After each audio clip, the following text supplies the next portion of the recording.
New Road, Peterborough, PE1 1FJ.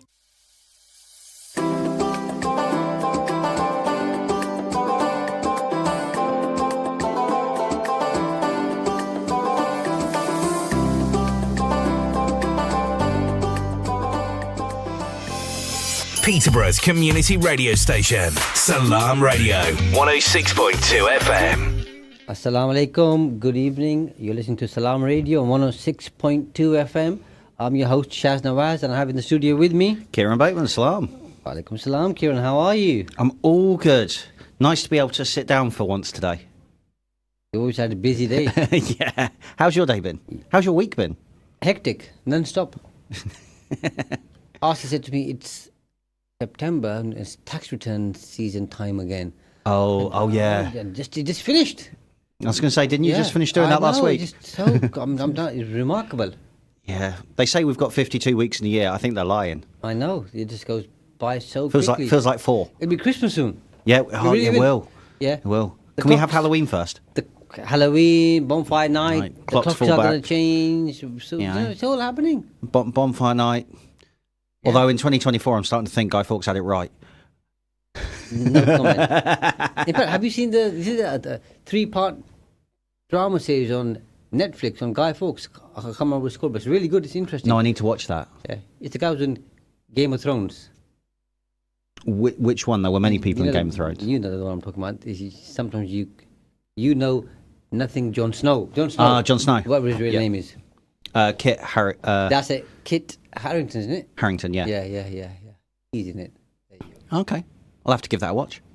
Yeah, I find it quite interesting. Yeah, knowing a bit about Guy Fawkes. Yeah, I don't know as much as I would like to know. Yeah, I feel like there's a lot. I feel like people get the cliff notes of it and then they don't really know the whole story. know the whole story. and how it's all brought about and why it was brought about and what happened. So it's pretty interesting. Yeah, and worth a watch. Yeah. I think it's 3 parts or 4 parts, but yeah, it's not the one that goes on forever like Game of Thrones. Yeah. Yeah. Well, that's still not finished, is it? George R. R. Martin's still not finished the books. No, that's right. Yeah. There you go. As always, we welcome your participation. You can do that by calling in on 01733 602 133, text on 07411 191 062, or comment on any of the live streams on Facebook, YouTube, X, or Twitch. Wait, we're live. We are. Amazing. Yo. This week on Wealth Made Simple, we're talking about the power of positioning and perceived status. So this is both in terms of a business and an individual in the business, which tends to be obviously the founder, the managing director, CEO, call them what you like. Oh, I'm looking forward to this. Tell me more. It's I've got a lot to learn. It's such a powerful process and a powerful technique that I think everybody really does need to learn it and implement it. It changes the entire outlook of how one is perceived and how one's brand is perceived. And I've got a wonderful example. We have a wonderful example in these notes where we're going to take a case study of an individual who's very well known in the UK. And you and I grew up seeing their launch into their career to some extent, and also for them to become a powerful authority figure when it comes to the world of business. Is it Richard Branson? I'm not saying any more. But seeing that you just said the name, Kieron, shows you how strong that person's brand is. Yep. You know what I mean? Yeah, the second you start talking about how someone rises up and your brain goes to only one of a few people. Exactly. And I'd have probably said the same name. Yep. Yeah. But that's in our notes. We might not get through that this week. And as you know, sometimes we do spread things over 2 or 3 or 4 episodes, depending on how deep a subject is and how much we think we ought to cover it for our audience. I think for things like that, there are some, and I talk about some people like this, that they might be a mile wide, but they're only an inch deep. Yeah. And I would rather be, 30 centimeters wide, but as deep as the Mariana Trench. Absolutely, yeah. Yeah, have actual real value. Because then you know more than other people, and you become a real authority expert. Yeah. And people come to you and they want to know something about a particular subject because they know you know enough about it, and you'll tell them more than what they need to know about it, and you'll be also be able to share research, stats, references, reference points, share books, etc. Research papers that one can go and read, and you'll also have written books. You'll probably have been on TV. You'll have given interviews. You'll have done your own research papers. You'll be an authority. National, international speakers. Already we're covering some of the main things people ought to be doing. It's interesting about this episode is it showed up on one of my social medias a quote from John Cleese about stupidity and about idiots. Mm-hmm. An idiot, a true idiot, and there aren't that many of them anymore, thankfully, doesn't have enough awareness to know they're an idiot. So they go through life believing they're a genius. Yes. And that really, really struck a chord with me because you do see it a lot, especially in business and stuff. They don't know the mistakes they're making, but they're so closed-minded and so blinkered that they're not aware enough to ask the questions. The second you start asking questions, the whole world changes. But it's always difficult to talk about anything in general. Yes. Because you've got to have so many caveats and you've got to qualify so many statements. So it's best to be more specific. But in this particular case, I'm going to break that rule and I'm going to be general and say what I've found, Kieron, generally speaking, is that people who know a little think they know a lot. Yeah. And people who know a lot will make out they know a little. So when you ask them, say, I don't know everything about this particular topic, I'm still learning, and yet you know they know more than most of the people on that particular topic, depending on who you're speaking to. Yep. And people who know a little bit, I've got so much experience, I've done this for so many years, I know what I'm talking about, da, da, da, da, da. When you talk to them, you know something about it, of course, but you don't know as much as you're making out you know. Yeah. That makes sense. So yeah, it's absolutely. very, very interesting. Yeah? Yeah. Because I think, and it's the word that you used before, self-awareness. Yeah. As people get to learn and know more, they become more aware and find out this is a whole ocean. Yeah.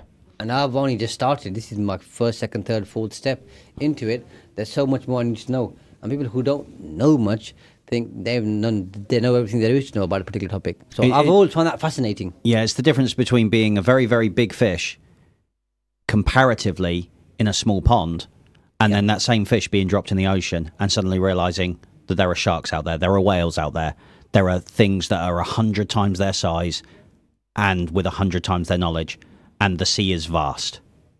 And it's a deep ocean. I think I read out something from the Ted Bundy movie once, if you recall. Yes. About going deeper and deeper and deeper, and he explains what happens as you go deeper, and he talks about all the big sharks and all the different creatures right at the bottom of the sea, watching, observing, seeing everything. It's just fascinating how that particular analogy brought that to life. And I thought, wow, that's an amazing way to put things in about life in general. Yeah. About how deep things go. Yeah, it was wonderful. So let's hit the ground running, Kieron. Yep. Yeah. Let's. We're going to talk about positioning both from a business point of view, and then we'll talk about it from a personal point of view, and then we'll also go on to perceived status. Like I said, we're not going to be able to cover all of these notes and points we've got in one episode, but we'll make a good start today and try not to go down too many rabbit holes, although we always tend to do that. I mean, we started with a rabbit hole, didn't we? Yeah, it's just how we are, and that's the whole thing about having a conversation. I hope our listeners and viewers find that useful too. So, positioning really is about how one's business is perceived, their products, their services, and how they're perceived in the marketplace. Yep. And a good example of that would be Apple and the perception users and the marketplace has of Apple and what Apple really is. Two very different things. So it's about, I'd say, carving out a distinct place in the mind of your customer. Yep. Which makes you stand out, helps you to become different, and both in terms of what you're doing, but also differentiates you from your competition. Yes, separation from your competition is really important, but also the marketing side of subtleness. You know, take for example Amazon. Very, very clever little thing that you'll have picked up on in your subconscious, but you'll have never really focused on. is, have you ever noticed how looking at the Amazon logo makes you smile? Because it's everything from A to Z with a smile. Yeah. When you Even the colour, it's a Yeah. happy colour. when you break it down, you know, that point to point, A to Z, is very specifically shaped like a smile. Yes. And it's A to Z, very specifically A to Z. Mm-hmm. But you don't register that on a conscious level the majority of the time. You just kind of go and you go, I can get everything I want there. And a lot of thought would have gone into that. Oh, so much And research once you went start in. paying attention to why did someone do what they've just done with this marketing or something else, or why have they written a particular piece or a piece of copy in this particular way? How are they opening? What's the headline? Yeah. Okay. What's the subheadline? What's the first sentence? How they're drawing me in and how they're taking me to the next sentence, so on and so forth. It's amazing when you start looking at that from And- how something's been created. Yeah, and when you look at it, there's a company out there that do customer service. They are award-winning customer service. I'm not going to tell you who it is because that wouldn't be fair. They are award-winning customer service representatives. Do you know what award they won? No idea. They won the award for worst customer service in the UK. So they can legitimately Yeah. market themselves As an as an award-winning- award-winning customer service company. Yes. So, and that's just about positioning. Yes. You know, they have taken what was fundamentally a bad thing, repositioned it, and repackaged it, remarketed it, and then gone. Actually, yeah, we're award winning. There you go. So It you know, adds an extra bell and whistle. yeah, doesn't yeah, it? And powerful positioning, and I use the word powerful on purpose, can really be a game changer. yes, Because it enables one to influence how your current and potential customers view your brand, which makes it easier for you to achieve market success. So we're going to talk about some of those particular points. And the first one is to identify unique value proposition. And this is so important. really is. This alongside having a very clear customer client avatar profile. And most small business owners, unless they've been on certain training programs, don't pay enough attention to this because they've never been taught it.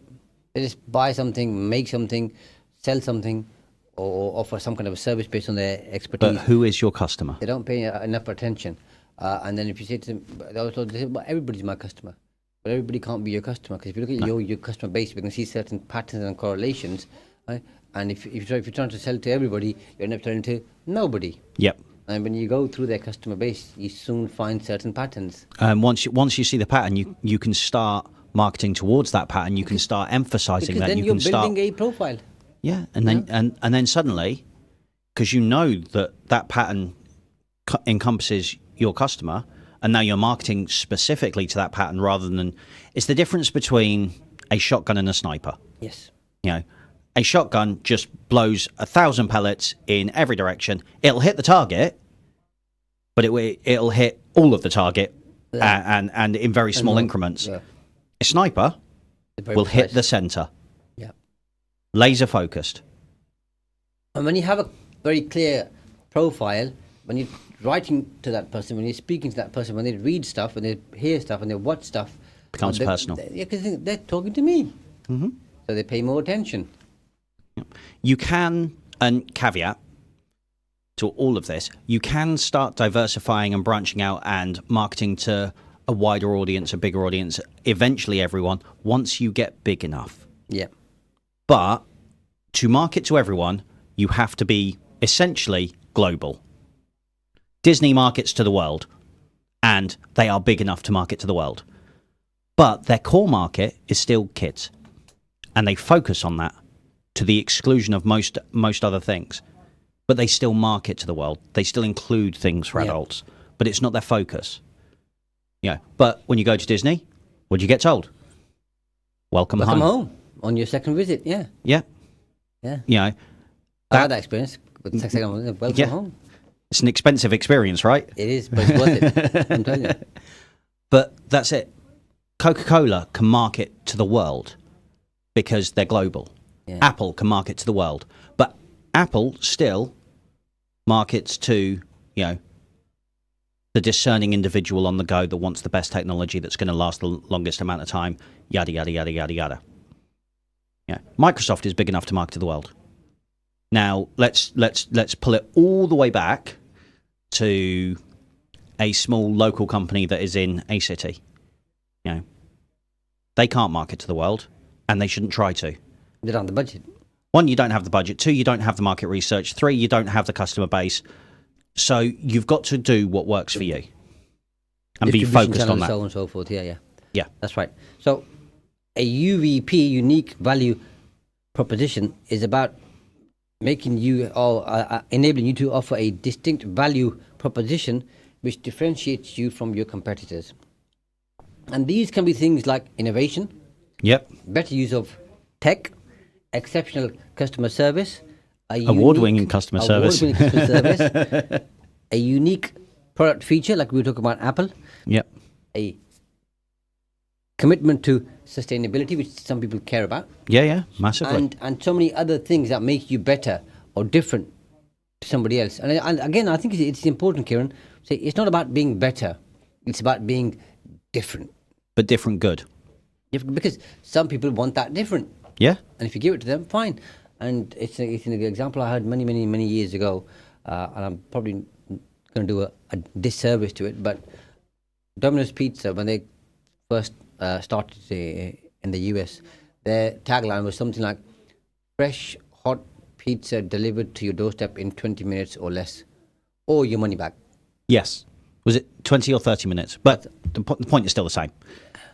I did say to you I'm going to do a disservice because it was a long time ago. Yeah. No. And nowhere do they say good, great, fantastic, brilliant, excellent. No. They said fresh, hot pizza delivered to your door, 30 minutes or less. Yes. If not, you have your money back. Yep. And it worked. So if people listening in and watching in on social media thinking, where do I start? I think a good place to start is by doing a SWOT. A SWOT, in very simple terms, without making it sound too difficult, is you focus on your strengths, weaknesses, opportunities, and your threats. And this is a wonderful exercise. Anybody can do it on their own. You don't need a third-party engagement. Go for it if you need the support. But you can sit there and you know your business. You know what you're really good at. You know what you're not so good at or what you're weak at. Yep. You know what the opportunities are. You know what the threats are in your business. So do that. And then obviously, whatever comes out as the weaknesses, opportunities, and threats, address those. Yeah. And you're making a really good start. But it also gives you a place to start, because that's usually the hardest point. Yeah. Is I want to do this. Where do I start? Okay, start by assessing. Yeah, and a good example of when you and I were younger, we had a local shop called The Body Shop. Yeah. Local, as in it was all over the UK. Okay, and Anita did a fantastic job of making her products in a particular way and saying no animal testing, eco-friendly, sustainable, so on and so forth. And you remember from those days, The Body Shop was busy. Oh yeah, massively. I remember going there on a Saturday. It was packed. Yeah, And always. people loved that differentiation. Yeah, they really did. So it's about thinking about how can we offer something which is different. And what was interesting about that is animal testing's been, against, so many things for so long. The fact that none of their products were tested on animals wasn't actually unique to them. No. But they made it a unique value proposition for their customers. They shouted about it. They made noise about it. They made it known. Whereas a lot of other companies that also weren't testing on animals were just like, here's our product. Yeah. And the Body Shop was like, yeah, here's our product too. And we don't test on animals. And in your brain, and this is the interesting thing about the way marketing works, in your brain, the fact that you're saying you don't test on animals, does that mean they do? And you don't? People are really, really bad at doing due diligence. They're really bad at doing the research. We're all lazy at it most times. Most people will use Occam's razor. Yes. You know, you're saying you don't test on animals. You're not. Okay. Occam's razor says that means you are. It's not true, but your brain doesn't give you a chance to think that through, and you don't do the research on it. So you go with a company that you know is eco-friendly, it's conscientious, it's doing good for the world. There's more to Occam's razor, which I'd love to talk about, but that's I love Occam's razor. Deep rabbit hole in terms of arguments as well. Yeah. Oh, yeah. But we'll cover that. I think we read the same book. Yeah, we'll cover that some other point. The second one, which we talked about very briefly at the start, was understanding and having a clear segment of the target marketplace that you are marketing to and who are going to buy your products and services. Yes. This is so important. And this here, Kieron, you've got to have a deep understanding of the target market. You've got to be very, very clear on their needs, their preferences, their pain points, what makes them tick, their age group, their demographic, education level, what they're dreaming about at night, what they want, what scares them, what makes them happy. So you have a very, very clear and emotional attachment or understanding of who they are as an individual. Yep. And then you want to talk to them using all of those different trigger points. Yeah. And I mean, you want to see that in action as an objective lesson. I mean, it won't be long now before shops start rolling out the big C in decorations and watch television for a bit and look at the toy adverts, because they're marketing to your children. Of course they are. But just as an objective lesson, because it doesn't affect you as an adult, watch the language that's used. Look at the positioning of, if your child has this toy, your child will be happy. Type positioning and things like that. It's really, really interesting when you start opening up your awareness to these things, how much you actually see. And the point that you made earlier, which is an important point, which is about standing on the rooftop and shouting about what differentiates you, even though others may do the same. So a long time ago, a brilliant copywriter who I admire a lot, his name's Claude Hopkins. Yep. And he was asked to write copy for a beer company called Schlitz Beer. And he went into detail about the painstaking process that company goes in terms of makes in terms of creating the beer. Yes, I remember this. Okay, and when people actually read that, I said, this is how much work goes into giving us a fresh beer. Now, the rub is this, Kieron. Most other beer companies were doing the same. Yeah. But they didn't make it obvious. Whereas Claude picked up on that and said, let me see exactly what you do. So this is how you refine the beer. This is how you distill it, so on and so forth. This is phenomenal. People need to know about this. This is how much effort you're going into to give them a nice beer. And that in itself helped the company create a very different feel, story, narrative about who they are. And they went from doing not so well, but doing exceptionally well. I don't remember the exact numbers, but it was a game changer. And that was just the starting of, this is the process we go through to make sure we give you a brilliant product at the end. Yeah. Don't underestimate the power of sharing people the pain you go through to give them something exceptional. Yeah. Don't underestimate the power of the truth. Yes. Because people just accept that product arrives in front of them. Yep. We're in a consumer society. You know, the product is there. Okay, how did that product get there? Does it matter? I like this one. That one's all right. We'll use that one. Okay. Versus, okay, well, we've done this, we've done this, we've done that. Every other company's doing the same thing, but they're telling you they're doing it. But the simple thing is, even people to talk about you as a company or an individual, then you've got to give them stuff to talk about. Yep. If you don't, you leave a vacuum where they'll make stuff up based on their experiences. But if you tell them stuff, most people will repeat those things. And this company does X, Y, Z, A, B, C, 1, 2, 3. So give them stuff, give them material to use to market your company for you. And the reason why they're doing it because they've enjoyed using your product or service, and they're happy with it, so they'll share the story. Well, I mean, off the back of your beer analogy, another beer analogy, and and this completely changed this particular brand's overall awareness. The king of beers, Budweiser. Didn't need to tell you the brand. You knew who it was. Well, I remember those brilliant TV adverts. Do you remember? But yeah, Wise. yeah.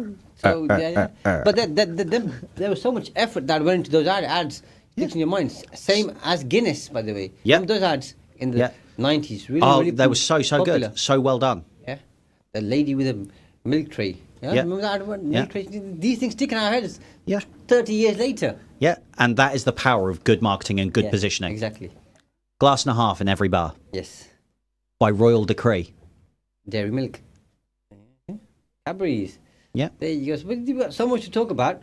And we've barely even scratched the surface. We've not even gone past page 1 yet. For all those people who are listening and watching, we've got loads of pages here, by the way. We've got about 20 pages, and we haven't got past page 1. We're about to go to a short break, so please join us after the break, where we're going to talk more about powerful positioning.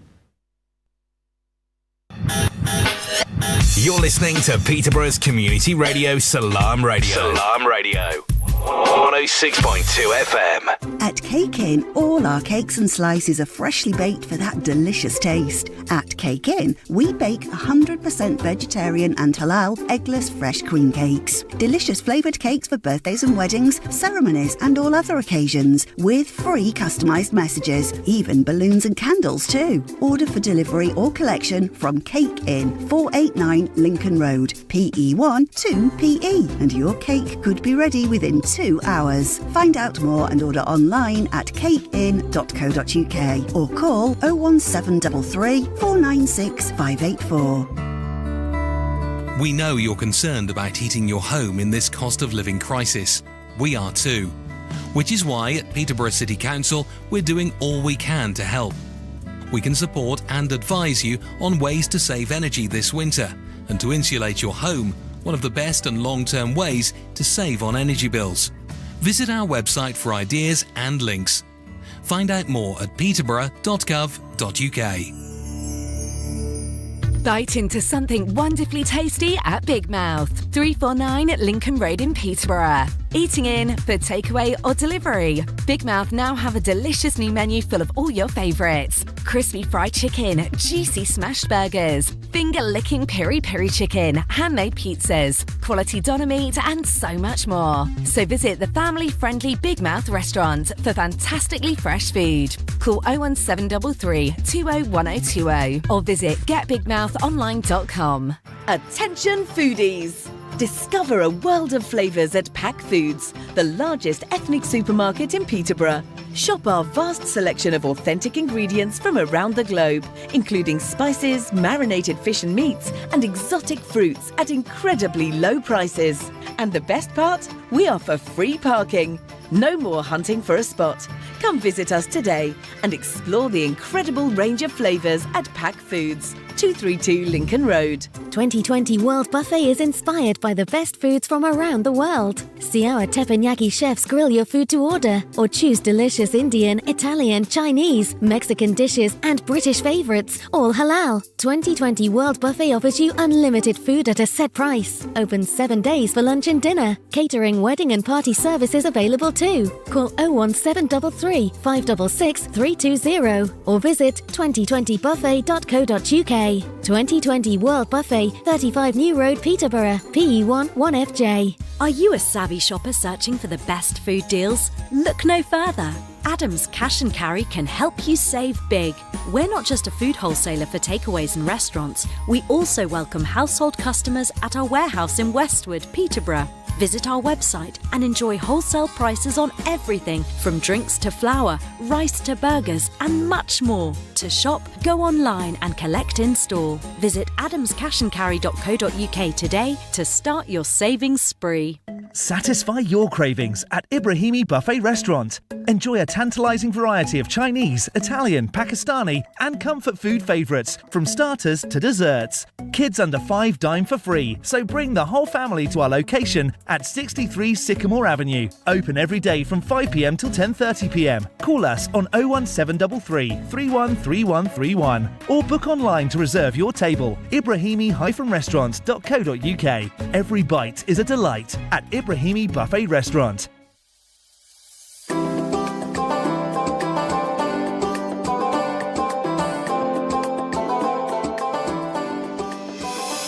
Peterborough's community radio station, Salam Radio, 106.2 FM. Assalamu alaikum. You're listening to Salam Radio on 106.2 FM. If you joined us after the just before the break and you're still here, thank you for staying with us. Thanks for sticking around. And if you just tuned in, welcome and thank you for joining us. I'm your host, Shaz Nawaz, and I have in the studio with me Kieron Bateman. And we're talking about a very interesting topic. And if you missed the first half, you want to go back and listen to it or watch it, because this really is powerful stuff. Full of knowledge Especially bombs. if you're a business owner, or if you're in the world of marketing and you advise people, or you're looking to start a business, because that's the best place to be. Yep. And as always, we welcome your participation. You can do that by calling in the studio on 01733 602 133, text on 07411 191 062, or comment on any of the live streams on Facebook, YouTube, X or Twitch. This week on Wealth Made Simple, we're talking about the power of positioning and perceived status. Yep. Which is a big Huge. topic. So we've, in the first half, very quickly covered unique value proposition, and then we talked about understanding your target market. Yeah, who are you marketing Who to? you're marketing to, and we didn't quite finish that point, so we'll finish that now, Kieron. Yep. And if those who haven't listened to the first half, please do so. But once you've done that, if you're thinking about how do I become clearer on my target market, but the simplest thing is go out there and talk to them. Yeah.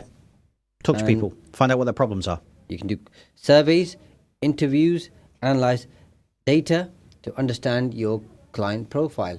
And with your existing customers and clients and patients, do the same thing. Talk to them.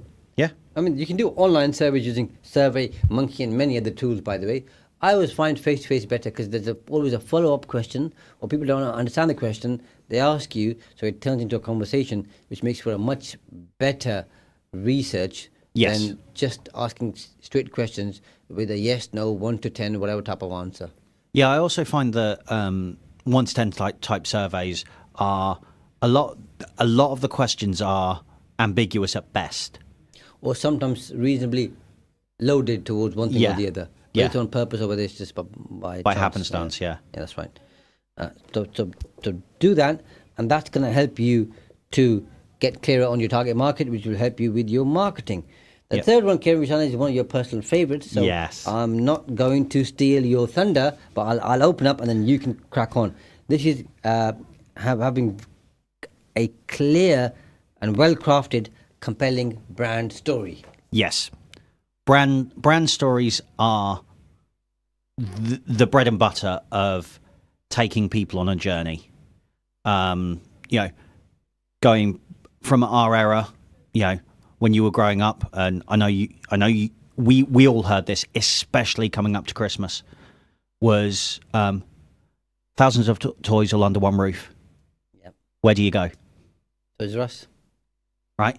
They take you on a journey. And the advert that you saw was the car arriving, the kids going into a magical place. Yeah. You saw George the giraffe. Your memory better than mine, by the way. Yeah. You barely saw the parents at all. It was all about what a magical time and how much fun and all the toys that the kids were playing with. It was great. And then you took on a journey, and then, they told you where you were. So they took you through. Again, because Christmas is coming, but the holidays are coming. What brand? Holidays are coming. Holidays are coming. Big line of red trucks. Coca-Cola? Yeah. Yeah. Yeah. But they take you on a journey. They take you from point A and pull you through and make you feel warm and fuzzy all the way through until they get to the end. Coca-Cola van and Yeah. Santa Claus. It's not Christmas until till the Coca-Cola advert starts playing.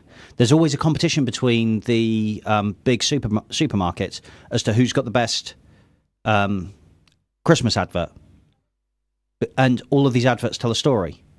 I mean, my personal favourite, and this is going back a good few years now, was one of Sainsbury's adverts, and it sticks with you because the advert was the football game held on no man's land during the World War.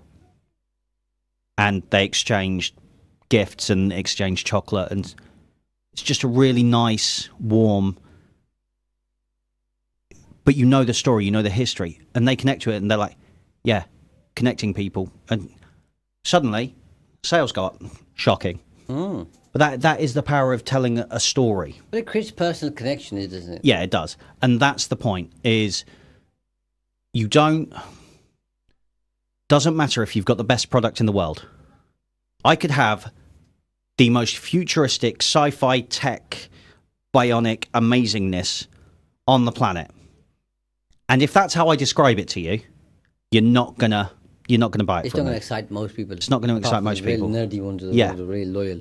But if I say to you, okay, so we've got this new innovative piece of equipment that is going to make your life better, your day-to-day life is going to be improved dramatically by using this piece of equipment. Yes, it's slightly more than you were initially thinking about spending for something similar, but we are the only ones that can do this. We can help you here.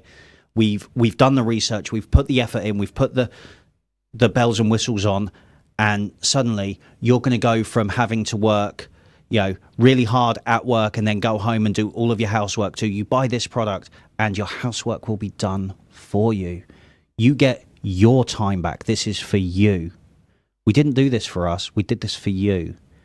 Suddenly I've got an emotional connection with you because nobody wants to do chores. I haven't even told you what the product is.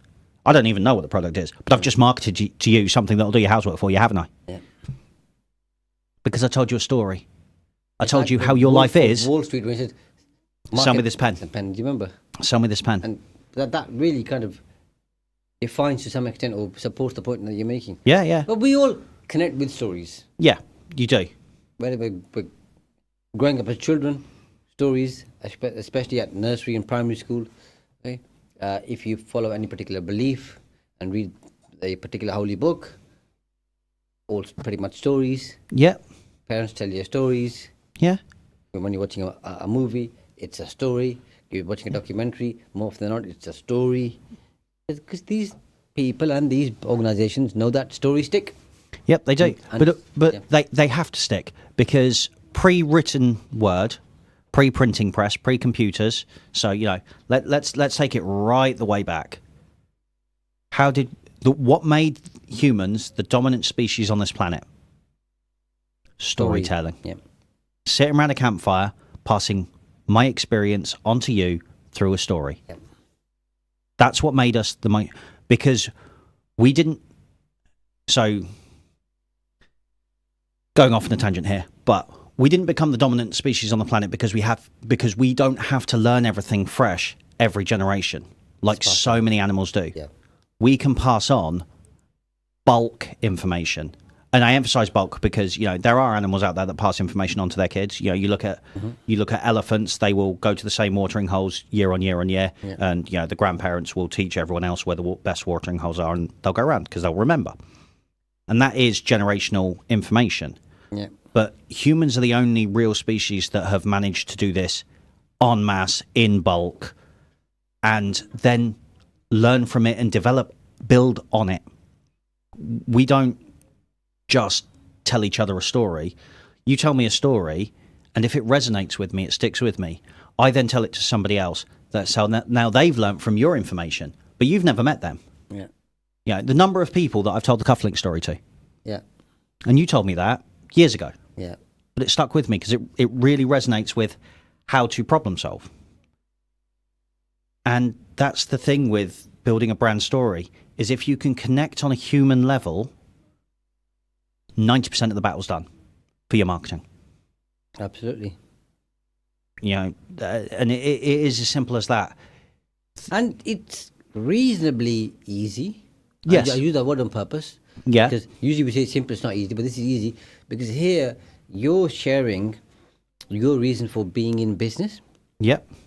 You're sharing all the difficulties, the challenges, the calamities that you've had to go through, and some of the consequences you had to bear to get to where you are. So you're sharing all of that with your target audience and target marketplace, and saying, this is what I've come through to get you what I'm telling to you today. Yeah. And Because you've lived it, you can share it. Now, how to compose that in a meaningful way is a totally different question, by the way, and it is an art. And that's where you can get some support. But you've got the raw material and the basic facts because you've lived that journey. Yeah. And yours will be very different to anybody else's in the world. yes, No two absolutely. stories are going to be the same in terms of two business owners. They may be similar, but then they've faced different consequences and they've had different challenges and different obstacles that they've faced and overcome. Yeah, and I mean, you look at, I mean, you can find this anywhere on social media, and they pop up every so often. You know, Amazon started in one book in selling books in a small Apple started in a garage. Microsoft started on the back of a post-it note, whatever the story is. But now look at them, essentially global Giants. superpowers. Yeah. They're giants. Yeah. But you've got to start somewhere.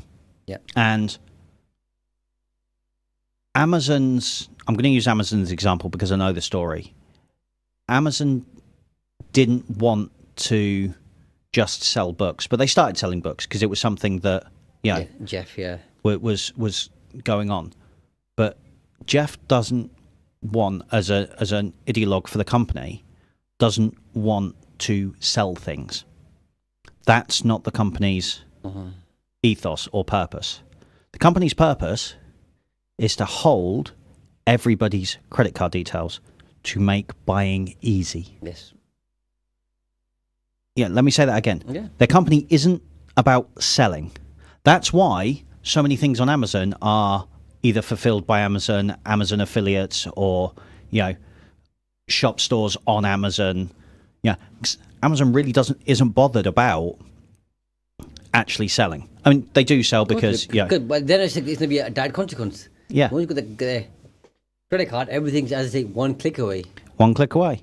And That's then, not one click per se, but they're making it sound simple, aren't they? Yeah, and then you add in Amazon Prime. So pay this subscription.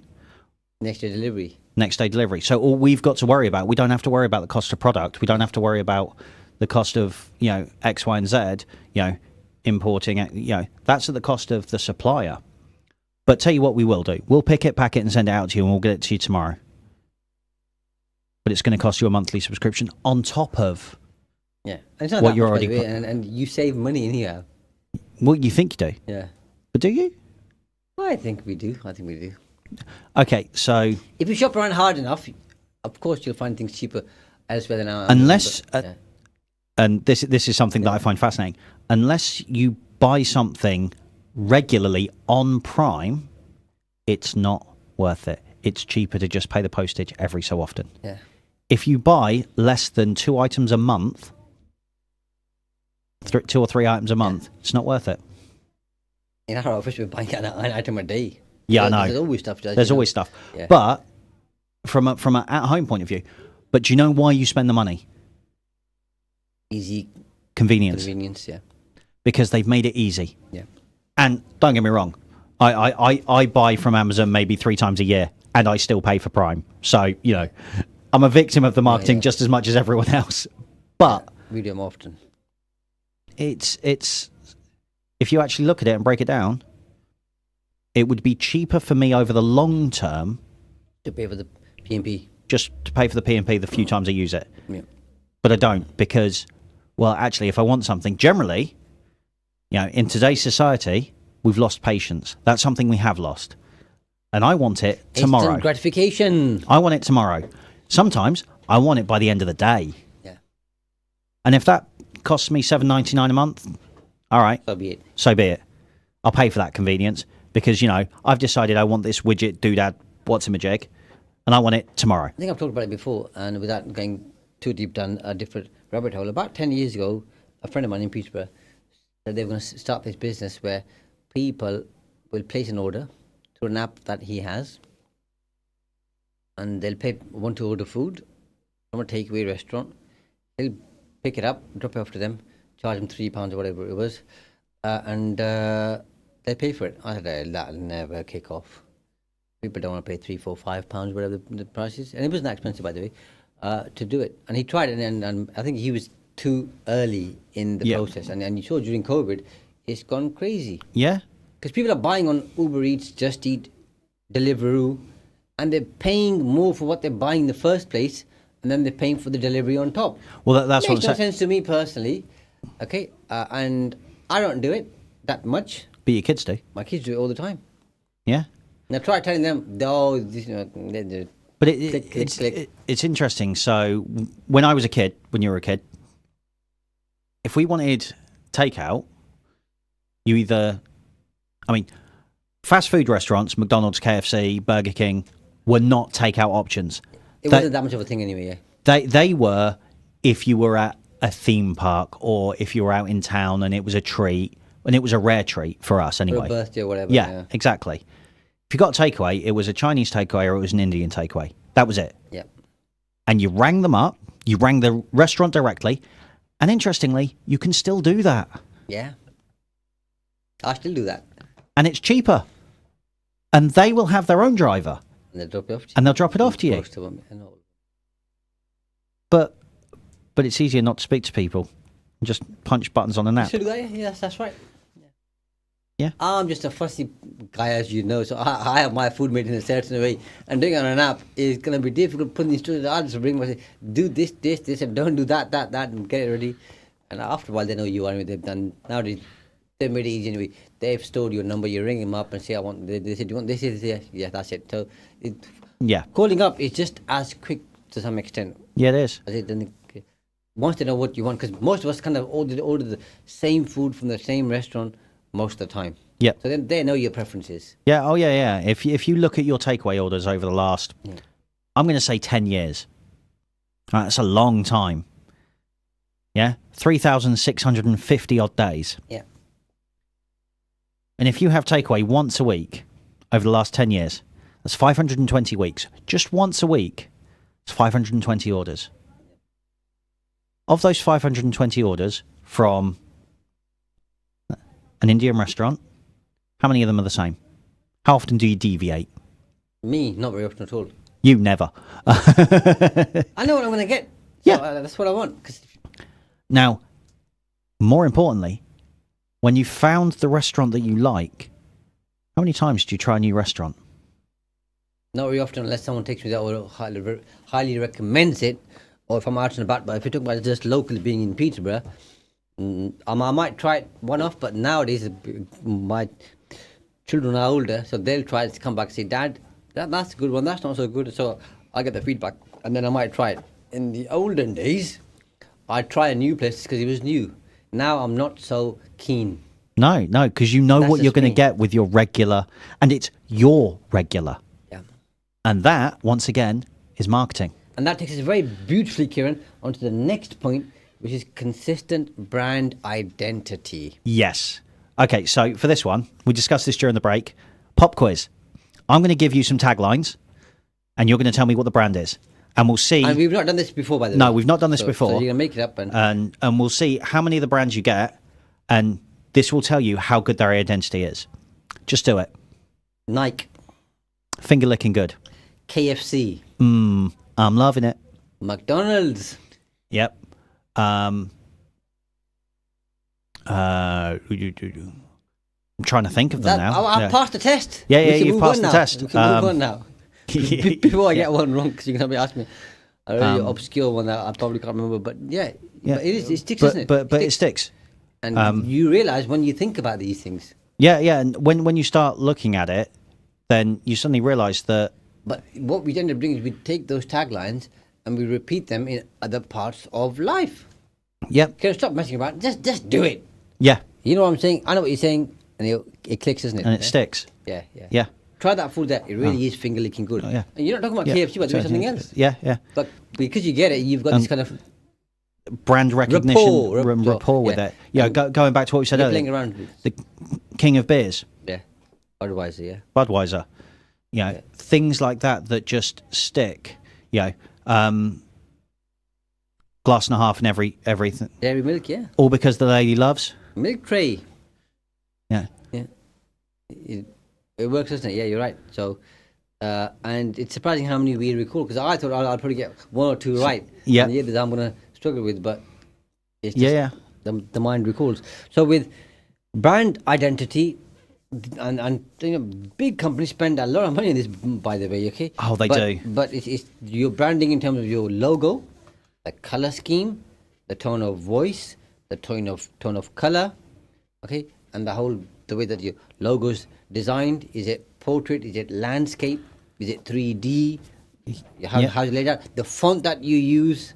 And there's so much that goes into it. So many things go into this. Look, I mean, let's talk color specifically for a second. What do KFC, Wendy's, McDonald's, and Burger King all have in common? Red. Do you think that's an accident? Of course it's not. Yeah. Wimpy. Yeah. Burger King as well. I think you mentioned them, yeah. Yeah. And even some of the other bigger brands, Virgin, red, Barclays, blue, HSBC, red. Do you know what I mean? Do we think that's an accident? Yeah, but it's interesting how they stick. Yeah. That red logo sticks in your brain. Yeah. Keeping your logo simple. Yes. Or making it memorable. And therefore it becomes recognizable, is the point I want to make. And then reinforce it every time you see it. The Starbucks logo, can you tell me what's on the logo? Yes, there's a star. And the Star of David. And something else, can't remember what it is now. But if I showed you the logo, would you instantly recognise it? Would, yeah. Yeah. It's a green logo with a woman with a crown and some stars around that's it. That's right, yeah. But it's quite a complicated logo, but it's instantly recognisable. Whereas, if I give you a tick, you know what comes after that, right? Nike. Yeah. Just do it. Yeah. Really, really simple. Yeah. So, those are the two ends of the spectrum. You've got super simple but very memorable to very memorable, but everyone kind of sees that differently. Yeah, and it's about thinking about, obviously, certain brand guidelines, and this is where I think most people need support. Even I need support on this. Yeah. Okay? You go to people who know more about this, they help you create a brand identity, your brand guidelines, and then look at what things you want to include in there in terms of what type of product or service are you offering. Is it off the peg? Is it bespoke? Yeah. Okay, is it luxury? Is it average? Okay. Do you want to instill trust? Do you want to instill speed? Do you want to entrust compassion? All of these things you can include in a logo. I'll give you 3 options. You can only pick 2. Fast, good, cheap. Yeah. I can do it fast and cheap, but it won't be good. Yeah, that's right, yeah. I can do it fast and good, but that won't be cheap. Yeah. I can do it cheap and good, but it won't be fast. Yeah. You're right, yeah, and simple as that. So once you've done that, then you've got to make sure that obviously that logo works on paper, on your websites, on your social media, or so on and so forth, and it becomes memorable over time. So you've got to think about what type of a service or product provider you are, who your target market is, and then create a brand in line with that. And like I said, there's experts out there who will help you do that. I've done that previously, and it works. I mean, take for example, and let's take it away from the mainstream now for a second, because we've all heard of the mainstream ones, but something as straightforward as we'll take taxes for example. Simplifying your taxes, making it easy for you. Great, because how long's the tax code? 20,000 plus pages. I think 23,000 pages. 23,000 pages. That is not something I intend to ever read, and I will pay someone to simplify it for me. Yeah. And most people who read it are going to think, what's going on here, apart from those who are obviously experts or who regular practitioners.